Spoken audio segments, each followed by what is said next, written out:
लापतागंज में कुछ समय पहले ही चंद्रकला नाम की एक औरत बच्चों को मुफ्त में शिक्षा देने के लिए गांव में आई थी। गांव में कई सालों पहले एक सरकारी स्कूल बंद कर दिया गया था। कारण उस गांव में विकास का ना पहुंचना था। इसके बाद वो औरत कुछ दिनों से बच्चों को पढ़ा रही थी उस खंडहर स्कूल में जो काफी समय पहले से बंद था। माँ, पता है वो आंटी है ना, वो बहुत अच्छे से पढ़ाती हैं। भगवान का लाख लाख शुक्र है जो माँ सरस्वती के रूप में चंद्रकला मैडम हमारे गांव में बच्चों को मुफ्त में पढ़ाने आई हैं। वरना मुझे तो लगा था इस गांव के बच्चे हमेशा के लिए अनपढ़ रह जाएंगे। चंद्रकला को 15 दिन ही हुए थे गांव में बच्चों को मुफ्त पढ़ाते हुए। लेकिन एक दिन जब बच्चे क्लास में पढ़ाई कर रहे होते हैं तभी अचानक से क्लास में तेज गंध आने लगती है। अरे ये गंध कैसी और इतनी बदबू कहाँ से आ रही है? अरे रूपाली, सामने देख, क्लासरूम के दरवाजे पर धुआं उठ रहा है। अचानक से वो धुआं टीचर चंद्रकला के अंदर समा जाता है और जैसे ही टीचर चंद्रकला पलटती है तो बच्चे हैरान रह जाते हैं क्योंकि उस चंद्रकला ने एक चुड़ैल का रूप धारण कर लिया था। हमारी टीचर जी को क्या हुआ? वो इतनी कैसे बदल गई? डरो नहीं बच्चों, जिसे तुम अपनी प्यारी टीचर समझ रहे थे असल में वो एक चुड़ैल ही है। आज जिन जिन बच्चों ने अपना होमवर्क पूरा नहीं किया है उन्हें पनिशमेंट मिलेगी। कैसी पनिशमेंट चुड़ैल टीचर जी? रूपाली, उसे चुड़ैल क्यों कह रही है? वो और भी गुस्से में आ जाएगी। और वो पनिशमेंट क्या होगी चुड़ैल टीचर जी? मेरा मतलब है टीचर जी। आज लंच में तुम जो कुछ लाए हो वो पहले मैं खाऊंगी। उसके बाद कल गोलू अपने घर से 5 मुर्गी के अंडे लेकर आएगा। लेकिन मैं इतनी मुर्गी के अंडे कहाँ से लाऊंगा? ठीक है, फिर आज रात में मैं तुम्हारे घर आकर तुम्हारे साथ तुम्हारे माता पिता को भी मार डालूंगी। चुड़ैल की बातें सुनकर गोलू डर जाता है और डरते हुए चुड़ैल टीचर से कहता है, नहीं नहीं टीचर जी, आपने मुझे जो पनिशमेंट दी है मैं वो पूरा करूंगा। गुड, अब बारी रूपाली की। चलो रूपाली को क्या पनिशमेंट दी जाए? टीचर जी, जो आप कहो। क्या मैं यहाँ खड़ी हो जाऊँ इस बेंच पर? ये सब पनिशमेंट तो पुरानी हो चुकी है। मैं रूपाली को कुछ ऐसी पनिशमेंट देना चाहती हूँ कि वो उस पनिशमेंट को कभी भूल ही ना पाए। और वो क्या पनिशमेंट है चुड़ैल टीचर जी?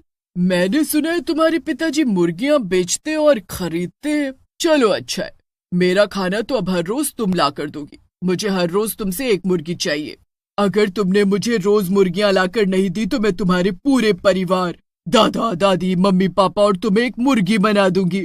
फिर चारों पांचों हर वक्त पूरे गांव में घूमकर पक पक पक पक पकाओ करते रहना। जी टीचर जी, जैसा आप चाहें। हम सभी अपनी अपनी पनिशमेंट के लिए तैयार हैं, लेकिन आप हमें सजा मत दीजिएगा। हम अपनी पनिशमेंट को अच्छी तरह से पूरा करेंगे। इतना कहने के बाद सभी बच्चे अपने अपने घर आ जाते हैं। गोलू और रूपाली काफी चिंता में थे कि आखिर वो चुड़ैल के लिए अंडे मुर्गी से कैसे लेकर आए। अब अगले दिन क्लास में गोलू चुड़ैल के कहे मुताबिक अंडे लेकर पहुंचता है और रूपाली क्लास में पहुंचती नहीं। बच्चों, कल की पनिशमेंट तो याद है ना तुम्हें? कहीं ऐसा तो नहीं तुम लोग पनिशमेंट भूल गए? जी टीचर जी, मैं तो पूरे अंडे लेकर आया हूँ। बाकी के बच्चे भी अपनी पनिशमेंट पूरी करके तो आए हैं ना? और रूपाली कहाँ है? जी जी टीचर जी, मैं आ गई। और मैं ये मुर्गी भी आपके लिए लेकर आई हूँ। बच्चे काफी डरे होते हैं। देखो बच्चों, मैं हर रोज तुम्हें पनिशमेंट दिया करूंगी और उस पनिशमेंट को तुम आसानी से पूरा कर लोगे तो मैं तुम्हें कुछ भी नहीं करूंगी, ना ही मैं तुम्हें डराऊंगी। चलो, अभी तुम लोग डर रहे हो, मैं अपने दूसरे रूप में आ जाती हूँ। इतना कहकर चुड़ैल चंद्रकला के रूप में आ जाती है और बच्चों को कुछ देर पढ़ाने के बाद उनकी छुट्टी कर देती है। लेकिन ऐसा ही कई दिनों तक चलता रहता है। चंद्रकला बच्चों को पनिशमेंट देती और बच्चे पनिशमेंट को पूरा भी करते, लेकिन वो डरे हुए थे और पिछले कुछ समय से बच्चे ठीक से खाना भी नहीं खा रहे थे। अरे रूपाली की माँ, जरा बाहर तो आना, आपसे कुछ बात करनी थी। अरे चमेली बहन, कैसी हैं आप? सब ठीक तो है ना? हाँ हाँ, सब ठीक तो है, लेकिन मैं बच्चों के बारे में आपसे कुछ बात करने आई थी। पिछले 2-4 दिनों से मैं बच्चों को देख रही हूँ, वो ढंग से खाना भी नहीं खा रहे और अपना काम भी पूरा करते हैं बिना कहे। मैं बस आपसे ये पूछने आई थी कि ऐसा रूपाली के साथ भी है? अरे चमेली बहन, कैसी बात कर रही हैं आप?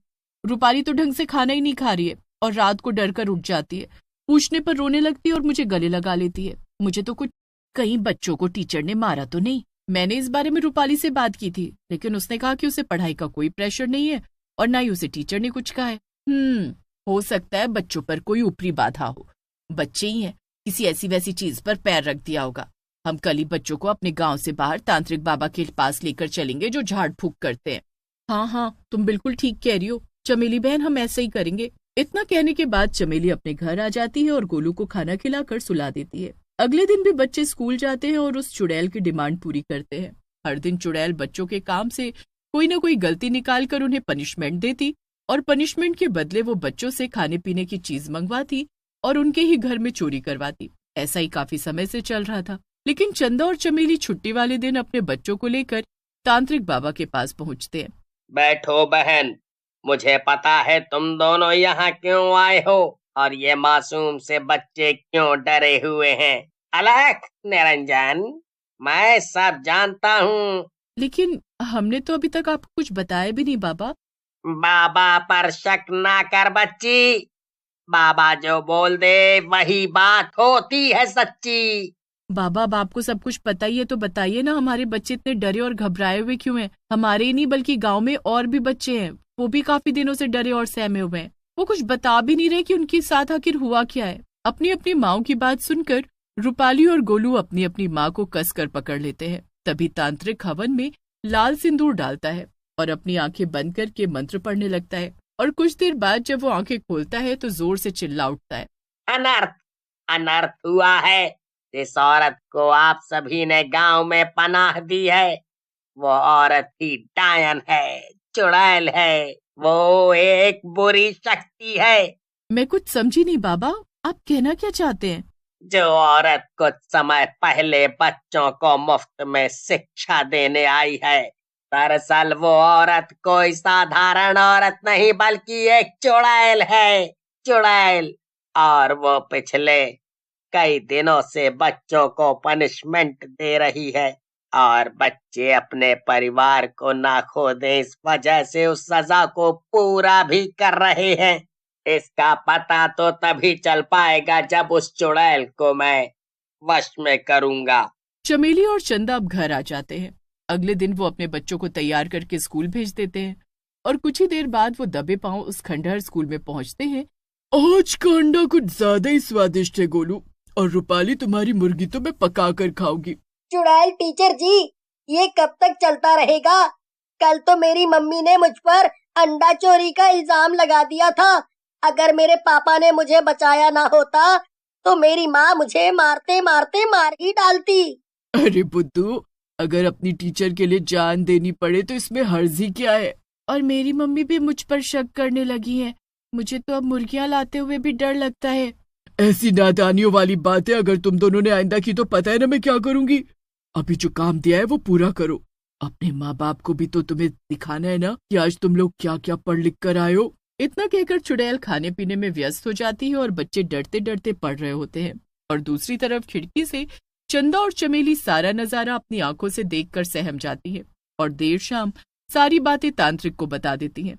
हालांकि उस स्कूल में गांव के जितने भी बच्चे पढ़ रहे थे, ये बात उन तक भी पहुंचती है और सभी एकजुट होकर तांत्रिक से मदद मांगते हैं। तांत्रिक उसी वक्त पूजा अनुष्ठान की तैयारी करता है और हवन करके उसमें आहुतियां डालने लगता है। मंत्रोच्चारण के साथ ही वो चुड़ैल को अपने वश में करने के लिए लगातार आहुतियां डाल रहा होता है। तभी वहां वो चुड़ैल हंसती खिलखिलाती हुई प्रकट होती है। अच्छा, तो गांव के लोगों को आखिर पता चली गया कि चंद्रकला की सच्चाई क्या है। चलो कोई बात नहीं, इन बेवकूफ बच्चों को मैंने मना किया था कि अगर तुमने अपनी पनिशमेंट की बात घर पर बताई तो तुम्हें कड़ी से कड़ी सजा मिलेगी, लेकिन ये नहीं माने शायद। इसमें बच्चों की कोई गलती नहीं है, तुम्हें सजा अवश्य मिलेगी। ओम भट्ट भट्ट स्वाहा। इतना कहते ही तांत्रिक लाल सिंदूर की आहुति उस जलते हुए हवन में डालता है और वो चुड़ैल जलकर भस्म हो जाती है। उसे मुक्ति मिल चुकी थी और उस दिन के बाद से गांव वाले फिर किसी बाहरी पर विश्वास नहीं करते और ना ही किसी को अपने गांव में पनाह दिया करते।